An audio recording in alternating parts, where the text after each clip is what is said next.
प्रियंका कौर जी, राधे राधे महाराज जी। महाराज जी, जननी जने तो भक्त जने, कह दाता कह सूर, नहीं तो जननी बांझ रहे, काहे गवावे नूर। महाराज जी, आप कह रहे हैं कि गर्भ धारण करने से पहले एक स्त्री को अपनी जीवन शैली धर्म के अनुसार कर लेनी चाहिए ताकि उसकी कोख पवित्र हो सके।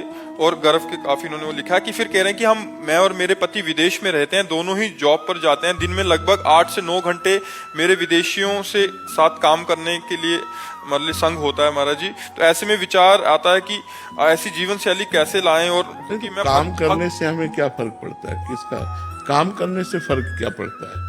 हम काम कर रहे हैं, असंग होकर काम कर रहे हैं, हमें उनके गुण दोषों से मतलब नहीं। हमें अपने भारतीय धर्म का आचरण करना चाहिए, हमें विदेशी जो आचरण है उनको अपनाना नहीं चाहिए।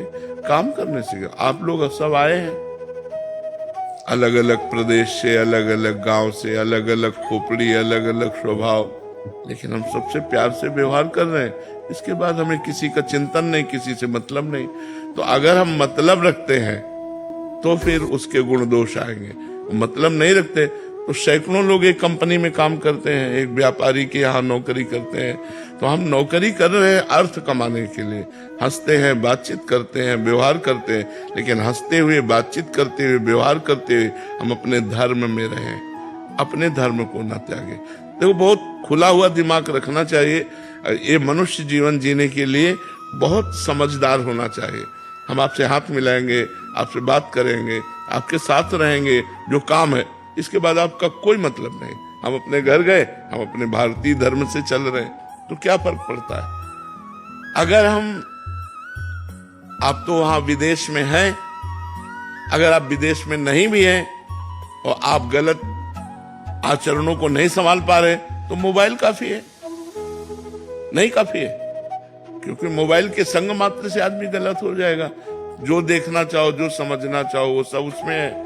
तो मुझे लगता है अगर मुझे सुधरना है तो इंग्लैंड में भी सुधर सकते हो, अमेरिका में भी सुधर कर भक्ति कर सकते हो। और अगर नहीं सुधरना तो गंगा यमुना के पावन क्षेत्र उत्तर प्रदेश में भी रह करके आप मनमानी आचरण कर सकते हो। तो हमको सुधरना है, ना कि जगह सुधारेगी न व्यक्ति, हमें सुधरना है। अगर सुधरना है तो हम रोज सत्संग सुने, मोबाइल से सत्संग सुने, उसके अनुसार आचरण धारण करें। और जहाँ नौकरी करने जाते हैं वहां ऐसा प्रतीत ना हो कि हम उनसे कुछ अलग है, बिल्कुल एक जैसा प्रतीत होना चाहिए। बुद्धिमानी यही है। हाँ, आपको वो पसंद है, मुझे पसंद नहीं है, आपको खाइए पिए, मैं खा पी रहा हूँ, दोनों साथ मिल करके काम करते हैं, कोई परेशानी नहीं। कई बच्चे परेशान हो जाते हैं कि हमारे कमरे का विद्यार्थी तो खाने वाला है, अब हम कैसे हैं? कुछ नहीं, ये सब तुम अपने राग में रंग रहो, हमारा बस ये है, कुछ नहीं। तुम चार बैठे रहो, अपना खाओ पियो, अपनी मस्ती में।